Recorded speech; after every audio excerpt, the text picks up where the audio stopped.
जल्द टूटने वाली है उपेंद्र कुशवाहा की पार्टी आरएलएम। आरएलएम विधायक ने ही खोल दिया मोर्चा। बीजेपी के चाल में फंस गए कुशवाहा। दोस्तों नमस्कार, मैं हूं आपका दोस्त एसके चौधरी। आखिर आरएलएम में बगावत खुलकर सामने आ ही गया है दोस्तों। वैसे उन दिनों खबर ये सुर्खियों में बन गई थी जब आरएलएम के 3 विधायक अकेले ही प्रेम कुमार यानी स्पीकर से मिलने पहुंच गए थे। गनीमत ये रही थी कि तुरंत ही उसके पीछे पीछे उपेंद्र कुशवाहा के बेटे दीपक प्रकाश आवधम के थे। लेकिन दोस्तों उस वक्त भी यह खबर चल रही थी कि आरएलएम टूटने वाले हैं और आरएलएम के विधायक कहीं और जाने वाले हैं। लेकिन अब एक बड़ा खुलासा हो गया है। खुलकर सामने आ गए हैं आरएलएम के विधायक रामेश्वर महतो, जिन्होंने एक बड़ा ट्वीट कर सबके सामने यह प्रस्तुत कर दिया है कि आरएलएम के विधायकों का नाता जल्द ही आरएलएम से टूटने वाला है। आइए दोस्तों आज के इस वीडियो में हम चर्चा करते हैं कि उपेंद्र कुशवाहा ही आखिर बीजेपी के चाल में फंस गए और एक चाल में फंसने के कारण ही उपेंद्र कुशवाहा ने अपने बेटे दीपक प्रकाश को मंत्री बना दिया, जिसका खामियाजा अब भुगतने को तैयार होने वाले हैं उपेंद्र कुशवाहा। आइए इस पर चर्चा करने से पहले मैं आपसे गुजारिश करूंगा, अगर आपने अभी तक हमारे इस चैनल शौर्या हिंदी न्यूज़ को सब्सक्राइब नहीं किए होंगे तो कृपया अभी सब्सक्राइब कर लेंगे। दोस्तों उपेंद्र कुशवाहा के पार्टी में अभी वर्तमान में कुल 4 विधायक हैं। 6 सीटों पर वो चुनाव लड़े थे, परंतु 6 में से 4 पर उन्हें सफलता मिली थी, जिसमें एक उनकी पत्नी स्नेहलता कुशवाहा। लेकिन उनके अलावे 3 ऐसे विधायक जो उनके ना तो रिश्तेदार है और ना कोई और है, लेकिन तीनों विधायक पाला बदलने के मूड में आ गए हैं। उसी में से एक विधायक जिनका नाम है रामेश्वर महतो, बीते कल अपने सोशल मीडिया अकाउंट से एक बड़ा पोस्ट कर बिहार की राजनीति में हलचल मचा दी। दोस्तों क्या लिखा गया है आइए जल्दीबाजी में हम पढ़ते हैं, उसके बाद विश्लेषण कर बताएंगे और आगे भी बताएंगे कि उपेंद्र कुशवाहा आखिर खुद कैसे बीजेपी की चाल में फंसे हैं। रामेश्वर महतो विधायक आरएलएम के द्वारा यह पोस्ट किया गया कि राजनीति में सफलता केवल भाषणों से नहीं बल्कि सच्ची नियत और दृढ़ नीति से मिलती है। जब नेतृत्व की नियत धुंधली हो जाए और नीतियां जनहित से अधिक स्वार्थ की दिशा में मुड़ने लगे, तब जनता को ज़्यादा दिनों तक भ्रमित नहीं रखा जा सकता। आज का नागरिक जागरूक है, वह हर कदम, हर निर्णय और हर इरादे को बारीकी से परखता है।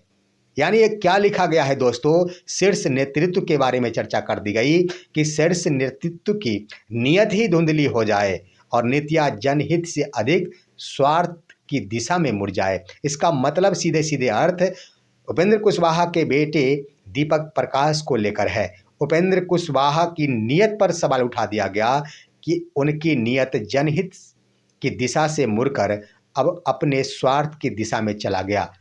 इसका जिक्र उन्होंने इस रूप में किया, यानी कहने का अर्थ है कि रामेश्वर महतो की पूर्ण इच्छा थी कि मुझे मंत्री बनाया जाए। इससे पहले भी देखेंगे दोस्तों, 4 दिन पहले मीडिया के सामने ही उन्होंने बयान दिया था कि हर किसी की इच्छा होती है मंत्री बनने की, हमारी भी इच्छा है मंत्री बनने की, लेकिन हर कोई मंत्री आखिर कैसे बन सकता है। तो इस बयान से लगातार बयान से यह स्पष्ट हो रहा है कि उपेंद्र कुशवाहा के ये विधायक रामेश्वर महतो की ओर से मोर्चा खोला जा रहा है और 3 विधायक उनके पाला बदलने वाले हैं। दोस्तों उनकी दिली इच्छा थी कि मंत्री जहां उपेंद्र कुशवाहा के द्वारा उनके बेटे दीपक प्रकाश को बनाया गया, वहां पर रामेश्वर महतो को बनाया जाना चाहिए था।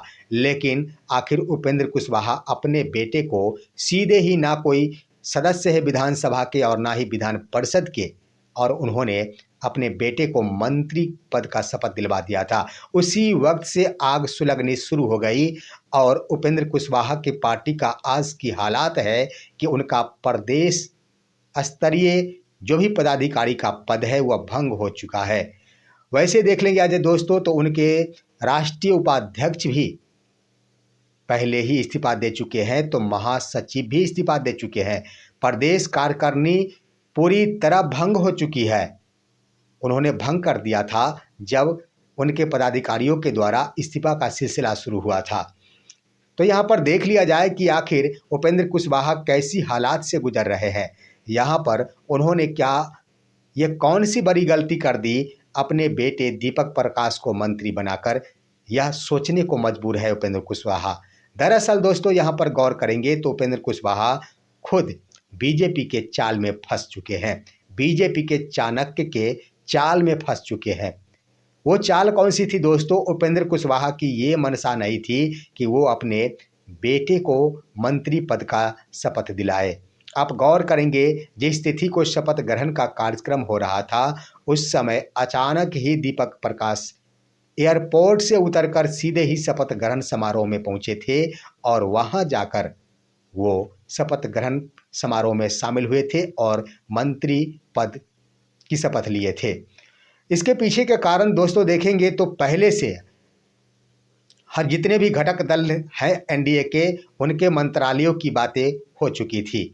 एक एक मंत्री घटक दलों के बीच से दिया जाना था, जिसमें आरएलएम की भी सहभागिता थी। आरएलएम कोटे से भी एक मंत्री का पद देने की बातें हुई थी। उपेंद्र कुशवाहा की मनसा भी थी कि वो अपनी पत्नी को स्नेहलता कुशवाहा को मंत्री बनाए।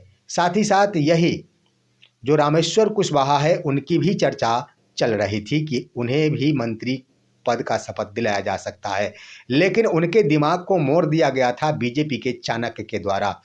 अंत समय में आकर ठीक एक दिन पहले रात्रि में उन्हें खबर दी गई कि उपेंद्र कुशवाहा अपने बेटे को मंत्री पद का शपथ दिलाए।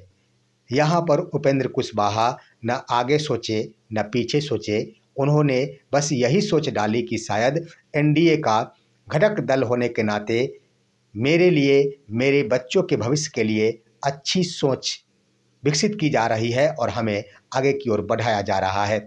लेकिन यहाँ पर चालें चली जा रही थी। यही चाल थी कि जो ही उपेंद्र कुशवाहा अपने बेटे को मंत्री पद का शपथ दिलाते हैं उसी समय आरएलएम यानी राष्ट्रीय लोक मोर्चा में आग सुलगनी शुरू हो जाएगी और राष्ट्रीय लोक मोर्चा के नेता बगावत करना शुरू कर देंगे।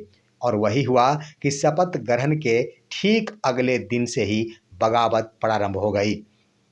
और बगावत इस कदर प्रारंभ हुई दोस्तों कि उनके विधायक तो अकेले मिलना शुरू कर दिए स्पीकर से, तो वहीं पर देखेंगे आप तो बड़े बड़े नेताओं के द्वारा इस्तीफा का कार्य भी प्रारंभ कर दिया गया।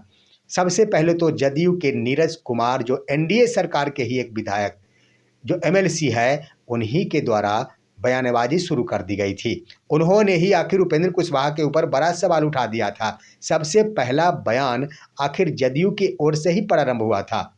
तो जरा सोचिए कि सहमात का खेल आखिर एनडीए में चल रहा, यानी कहने का अर्थ है कि उपेंद्र कुशवाहा के पीछे जदयू भी लगी हुई, तो बीजेपी के द्वारा तो उपेंद्र कुशवाहा को फंसा ही लिया गया था।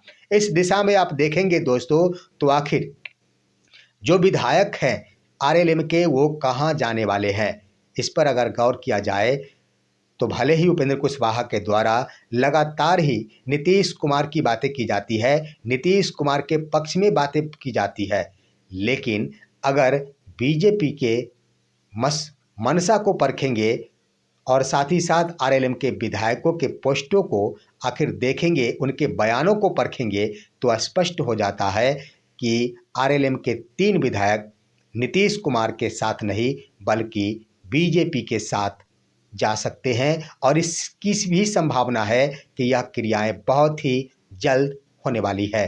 देखना है आखिर क्या कुछ होता है, क्या उपेंद्र कुशवाहा अपने विधायकों को संभाल पाते हैं या फिर नहीं संभाल पाते हैं। लेकिन इतना जरूर है कि आरएलएम में बहुत ही जल्द 3 विधायक टूटने वाले हैं। फिलहाल इस पर आप क्या कहेंगे, अपनी राय कमेंट के माध्यम से दीजिए। हमारे इस वीडियो को ज़्यादा से ज़्यादा लाइक कीजिए और शेयर कीजिए और अब दीजिए अपने दोस्त को इजाज़त। हम फिर मिलेंगे आपसे अगले वीडियो में, तब तक के लिए नमस्कार।